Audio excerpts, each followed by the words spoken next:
ท่านผู้ชมซึ่งเห็นอยู่นี่คือน้องสายขอแนะนำตัวเนาะข้าพเจ้าชื่อเกตทองสุวรรณวงศ์เป็นนักเรียนมาได้โคลัมโบแพลนมาปี1972มาตกอยู่รัฐแคนเบราแล้วก็อยู่พอปัจจุบันนี่แหละ1972เนาะเป็นละเจ้าแล้วเรียกงานของทานนั้นทานเฮ็ดหยังเนาะตอนนั้นข้าพเจ้าเรียนจบแล้วก็ได้ไปเหตุการณ์กับการเทเลคอมอยู่กับเทเลคอมเทเลคอมมีแล้วก็เฮ็ดกับเทเลคอม32 ปี32 ปีแล้วครับเดี๋ยวนี้ยังเหตุการณ์อยู่บ่หรือว่าหาก็ได้ออกการ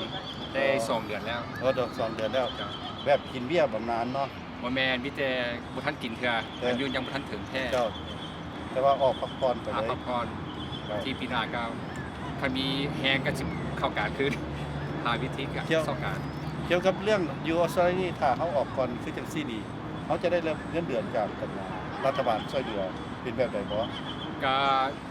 คันมีเงินคุ้มค่าหลายเขาก็บ่ให้ต้องท่ามาเพราะอายุออกกับอายุ60 ปีเขา60 ปียังได้จับretirement ได้เงินตัวนั้นเป็นเงินหยังคล้ายๆเป็นเงิน investment ที่เจ้าแม่นเงินที่ได้ทอนไว้เองเขาหักออกจากเงินเดือนแล้วก็บริษัทก็เพิ่มซอย9%ท่านผู้ชมเงินนั่นคือคล้ายๆคือว่าเงิน super saver หรือว่าเงิน 401k เนาะของยูอเมริกาวันนี้ถ้าว่าน้องชายได้เงินหลายแล้วเขายังพอได้ให้เดือนจนฮอดอายุ60 กว่าปีบ่จะได้รับจากรัฐบาลวันนี้การเก็บเป็นมีอย่างเดียวคือการต้องมีprivate insurance ต้องได้ซื้อ insurance ฮอดอายุถึงเกษียณ60 ปีวะหรือว่า60 ปีอยู่ดีจำได้60 ปีถ้าว่าได้60 ปีแล้วจะได้กินเงินจากรัฐบาลบ่ได้กินจากรัฐบาลมีแต่จับเงินที่ได้ทอนมาตัวเองส่วนตัวเองกับบริษัทที่ช่วยเหลือตอนเฮ็ดเกี่ยวกับพระเจ้าหมายความว่าอยู่ออสเตรเลียถ้าว่าผู้ใดเหตุการณ์ได้เงินเดือนหลายเวลาเฒ่าแก่มาก็บ่ได้เงินเดือนจากรัฐบาลเนาะเงินเวลแฟร์เงินโซเชียลเนาะบ่ได้สำหรับทานเนาะที่ว่าได้เงินเดือนสูงแต่ว่าทอนเงินได้เองกับตัวเองตอนเวลาเฒ่ามาจังซี่ล่ะการเป็นอยู่ในประเทศออสเตรเลียสำหรับผู้ที่มีความรู้สูงได้เงินเดือนหลายรัฐบาลจะบ่ได้ซอยจนเฒ่าจนแก่เขามีเงินเบี้ยบำนาญกินตามที่ต้องซ้ายนี่คิดท้องนี่เนาะได้เว้าได้ฟังถึงได้มาอยู่ออสเตรเลียนี่แต่1972ดังนั้นให้ขอความขอบใจหลายคือว่าได้อธิบายให้พ่อแม่พี่น้องได้รู้ได้เห็นเกี่ยวกับเรื่องการเป็นอยู่คนผู้นึงอยู่ในออสเตรเลียมีคิดแบบนึงเนาะโอเคฮัลโหลสบายดี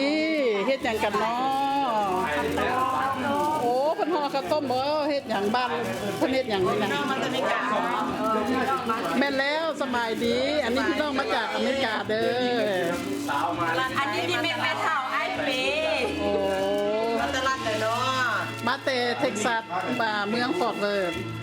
ต้องกดเกิดวะแม่นแล้วโอ้ยน้องสายอยู่นั่นโอ้มันไผเนาะนางวีกับเฒ่าเพชรนางวีลูกก็เล่นบุญมีโอ้นางวีก็แม่บุญมีที่อยู่ซากิโนนั่นเหรอบ่เราก็อยู่ฟอร์ตเวิร์ธนั่นแหละฟอร์ตเวิร์ธนั่นแหละแต่ว่าเมืองซากิโนอาจจะฮู้อยู่ตามข่าวหาเพิ่นบ่ตามข่าวหาพ่อกันของเราโอเคอันนี้เป็นเงินแม่ป้าบ่หรือว่าเงินน้องสายเงินน้องสายเพิ่นเฮ็ดหยังเพิ่นเฮ็ดบุญหรอเพิ่นเฮ็ดบุญทานหาเมียเพิ่นปีนี้เดี๋ยวนี้พี่น้องเพิ่นมาซอยห่อข้าวต้มมื้ออื่นเพิ่นสิตักบาตรเนาะ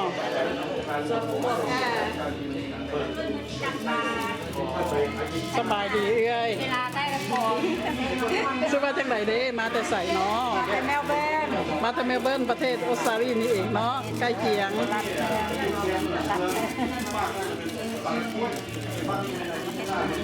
สบายดีแม่ป้าสิว่าจังได๋เนาะสบายดีอันนี้มันอยู่กับนี่เลย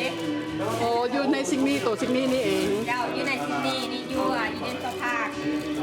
เจ้ามาซอยเพิ่นนี่แหละนะห่อกระต้มเนาะเพิ่นสิเฮ็ดบุญเจ้ามาห่อกระต้มซอยเพิ่นที่เฮ็ดทานน่ะ เพราะว่ามันคงรอบเราตัวใหญ่ ขอบใจละลายเด้อ เจ้าขอบใจหลายท่านนี้ละ สบายดีท่านผู้ชมที่เคารพปัจจุบันนี้ข้าพเจ้าได้มาถึงเมืองแคนเบราซึ่งเป็นเมืองหลวงของประเทศออสเตรเลียและมีพี่น้องชาวลาวเฮาซึ่งได้มาอาศัยอยู่ประเทศนี้และอยู่ในสถานที่คือเมืองหลวงนี่ซึ่งข้าพเจ้าได้มาเยี่ยมยามพวกเพิ่นและข้าพเจ้าจะให้พ่อแม่พี่น้องได้ติดตามว่าการเป็นอยู่ของพวกเพิ่นนี่เพิ่นมีอย่างใดเพิ่นเฮ็ดอย่างใดดังนั้นข้าพเจ้าอยากตามสบายดี สบายดี ได้ขอนข้าพเจ้าคำพรเมี่ยงหลวงและยาอ้ายเด้ คือทองฤทธิ์ภูมิรัตน์ เจ้า อันนี้นางอินตองภูมิรัตน์เป็นผู้เป็นภรรยาอันนี้เอ่ยสมรสวรบุตรเป็นเอื้อยของอินตอง เจ้ายาอ้ายมาอยู่ประเทศออสเตรเลียนี่ได้โดนปานใดละ ได้ตกมาอยู่ออสเตรเลียนี่ก็เลยมาอยู่แคนเบราเลยอยู่บอนเดียนี่แหละตั้งแต่ปี1975 75 ออกจากบ้านเขามา75ก่อนเพิ่นจะมีการเปลี่ยนแปลงระบบการปกครอง 2-3 เดือน น้องได้ยินว่าอ้ายได้มาเรียนอยู่นี่บ่แม่นได้มาเรียนตาม ได้ พระเจ้าเว้า เรียนอยู่นี่ได้ Bachelor of Arts โอ้ แล้วก็ได้เมื่อเหตุการณ์อยู่เวียงจันทน์ตอนพอดีเป็นรัฐบาลผสมกันนะอยู่กระทรวงแถลงข่าวและหลังจากนั้นก็ได้พาครอบครัวออกมาอยู่อยู่ออสเตรเลียพี่ละ ปัจจุบันนี้อ้ายเหตุการณ์อยู่ไสเนาะ ปัจจุบันนี้เป็นข้าราชการกับรัฐบาลกลางของออสเตรเลียคือ Commonwealth Government อยู่กระทรวงโอ้สัสิว่ามันก็ยาวเนาะ Family and Community Services ข้าเจ้าก็เข้าใจอยู่หมายความว่ารับใช้เกี่ยวกับเรื่องสังคมของประชาชนอยู่ในเขตนี้เนาะแบบ Society นี่ก็เวียกยากบ่เฮ็ดเวียกปัจจุบันนี้ ก็บ่ปานใดก็เพราะว่าได้หนึ่งก็เฮ็ดมาเดินแล้วแล้วก็สองก็ได้มีความรู้ทางนี้ว่าซั่น เจ้า ซะ ได้จักปีแล้วเฮ็ดเวียกมานี่ ตั้งแต่1977พุ่นแหละ โอ้30 แล้วก็เพราะว่ามาแล้วก็ได้เรียนหนังสือนํ เจ้า แต่เรียนต่อเอาปริญญาโทแล้วก็ต่อเอาปริญญาเอก ยังอีกจักปีอ้ายก็คิดว่าจะรีไทร์เนาะ โอ้ขึ้นนำผู้นี้ อันนี้ ตาม โอ้ ตามอายุนี่ก็คือสิอีกบ่ดนหรอกทั้งระวังอีกประมาณ17-18 เดือนนี่แหละ ภรรยาคิดว่าน่ะนามสกุลคือได้ยินว่ามีเสื้อสายทั้งจันทปัญญาเนาะแม่นบ่ แม่นแล้ว เป็นลูกสาวคนที่3ของยาพอบัวเพชรจันทปัญญา ที่ ครับยังไงครับ สี่ ที่สี่ ลูกสาวที่3เป็นลูกที่สี่ ที่สี่ ลูกที่สี่ที่ห้าใช่ไหมที่สี่ เออ เป็นไดล่านมาอยู่พี่ได้เหตุการณ์อยู่บ่ไหนเนาะ มาฮอดแล้วก็ได้เหตุการณ์อยู่กับกระทรวงก็จะเอิ้น Health Insurance Commission โอ้แบบสาธารณสุขเนาะ Health Insurance Health Insurance Commission ที่ว่าอันเฮ็ด Medicare เกี่ยวกับ Medicare โอ้ อันเอาเนี่ยก็ซอยอัน เรื่อง พวก เรื่อง สวัสดิการ สวัสดิการของพวกผู้เฒ่าแดมีอย่างแดเรื่อง medical หรือเกี่ยวกับเรื่องการเจ็บการเป็น support ลงหมอแล้วก็ด็อกเตอร์เนาะ แม่นแล้ว อันหมายความว่าทั้งสองผัวเมียเพิ่นนี่ได้เหตุการณ์กับรัฐบาล เป็นเวลายาวนาน คือไอ้ท้องดินนี่ก็ประมาณ35 ปีจนถึงปัจจุบันนี้และอินตอมก็หลายปีเติบ 26 ปี 26 ปี แล้วก็ออกรีไทร์สำหรับอันภรรยาเพิ่นเยื่อยเด้สบายดี โอ้สบายดี อันเยื่อยแม่นไผเนาะคือว่าเป็นจังได๋ ชื่อป้าสมรสจันทปัญญาวรพุทธ แม่นเอื้อยของ เอื้อยของอินตอง โเอื้อยของอินตองเอื้อยกกของ แม่นล่ะ ลูกกันน่ะ ยาพอบัวย าโปบเพชร จันทปัญ จันทปัญ ญา ญา ยาแม่คำผิว นี่แม่คำผิวนี่เอื้อยอยู่นี่เลยบ่หรือว่ามาใจอะไรเป็นจังได๋ โอ้แต่ก่อนนั้นมาอยู่ ตกอยู่นิวซีแลนด์แต่ โอ้ 1986 ตกอยู่นิวซีแลนด์ แม่น โอ้ ละ แล้วย้ายมาอยู่นี่ ละแม่นละละย้ายมาอยู่ พวกน้องทั้งหลายอยากให้มาอยู่พี่ โอ้โอ้แปลว่าพี่น้องๆอยู่พี่หลายก็เลยตัดสินใจย้ายออกจากนิวซีแลนด์ อยาก ก็ ได้ มาอยู่พี่ อยากได้เอื้อยใหญ่มาตุ้มเอื้อยตุ้มน้อง จังซั่นว่าน้องเองก็ฮู้จักเรื่องที่แล้วก็พ่อแม่พี่น้องก็ได้ยินจังซี่ล่ะเป็นบุคครอบครัวคนลาวคนหนึงซึ่งมาอยู่เมืองหลวงของประเทศออสเตรเลียนี่แต่ทำงานอยู่นำรัฐบาล แต่ว่าขอขอบคุณใจหลายที่ว่าให้อินโฟเมชันหลายเติบและสิ่งที่ถึงว่าบางครั้งอาจจะล่วงเกินเนาะขอโทษน้ำหลายๆที่ว่าได้ถามเรื่องนี้แต่ว่าย้อนว่าผมอยากได้ให้พ่อแม่พี่น้องได้รู้ว่า พี่น้องคนลาวเฮานี่ไปตกอยู่บนไหนเฮ็ดหยังแดแล้วเป็นจังไดแดอันนี้ก็เป็นการดีอันนึงเพื่อความหักความแพงความสามัคคีกัน ยืนนี่ก็มีการ เจ้า มีความสามัคคีตุ่มโฮมกันมีได้พากันสร้างวัดสร้างว่า ครับมีจักรวัดอยู่นี่ มีวัดหนึ่งวัดลาวพุทธนิมิตร แล้วประชาชนคนลาวมีหลายปานใด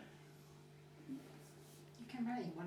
บ่หลายปานใดเบิ่งคือสิมีประมาณพัน พัน บาท กว่าคนโอ้หลายเติบเนาะโอเคดีแล้วท่านน่ะการฮู้อินโฟเมชันต่างๆนี่ก็สมควรละฉะนั้นขอขอบคุณใจหลาย เจ้า ขอบใจ อันนี้ก็คือสิมของวัดพระยอดแก้ว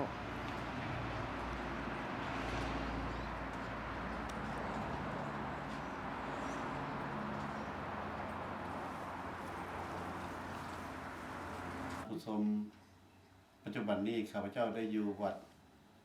ยอดแก้ว พระยอดแก้วถึงได้มาสัมภาษณ์ครับพระอาจารย์ใหญ่ท้องสวรรค์ จันทาธิราช จันทธิราชซึ่งเพิ่นเป็นเจ้าอาวาสวัดอยู่ในเมืองซิดนีย์นี่ซึ่งเป็นวัดใหญ่ของชาวลาวของพวกเรา ชื่อจันทองสวรรค์จันทาธิราช จันทองสวรรค์จันทศิลาซึ่งเป็นเจ้าอาวาสวัด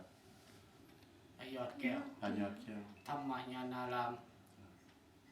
นครซิดนีย์ ครูบาอาจารย์เด็กน้อยมีจักองค์อยู่ในวัดเฮานี่ มันแบบลักษณะอยู่กลับไปกลับมา โดย แต่อยู่แบบประจำกับหาแต่มาเพิ่มจำพรรษาปีนี้ก็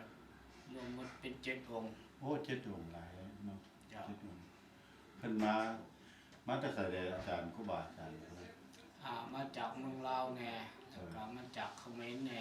เขาเป็นก็ดีบ่ มาจากเมืองไทยแน่ โดย ใส่ลักษณะผสม โดย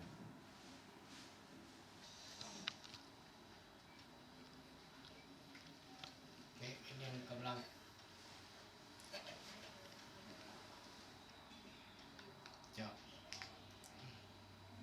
จะขออนุโมทนาส่วนบุญส่วนกุศลสาธุหลักก่อนเนาะยะทาวลิวหาปูราปาริปุเรนติสักลังโยเมวัยตุทินังเปตนังอุปกัมมติสิรังมติดังตุมังยิปะเมวะสมินยันโตสเปโปเรนโดจังกปาจันโดนลโสยธามณีโสติลโสยธาจปิติโยวัจจันตุจัปปโลโกเอนาจันตุมาเตปวันวันตรายโยสุขีติขายโกภวาภิวาทนาสีนิจังมุทาปัญจาลิโนจัตโรธรรมาวัฏันติยวันโนสุขังพลังญาตินะทุกขปตาจนีทุกขพยาปตาจนีพยาสุขาปตาจนีสุขามุตุสเปติปานิโนเอตาวตาจามีสัมปตังปุญญสัมปดังสเปเทวานุโมทันตุขอให้มีความสุขความเจริญด้วยอายุวันนะสุขภาระเดินทางท่องเที่ยวไปมาหาสู่สถานที่ใดขึ้นรถลงเรือไปเหนือมาไต่ขึ้นเครื่องบินขออย่าได้มีโปรยภัยอันตรายมากำมากายขออยู่ดีสบายเดินทางด้วยความปลอดภัยหอดบ้านหอดเรือนหอดสถานที่อยู่ที่อาศัยของทั้งมีโชคมีชัยมีอายุมั่นคนยืนเจริญมั่นคงในการดำรงชีวิตสาธุขอเจริญพรสาธุ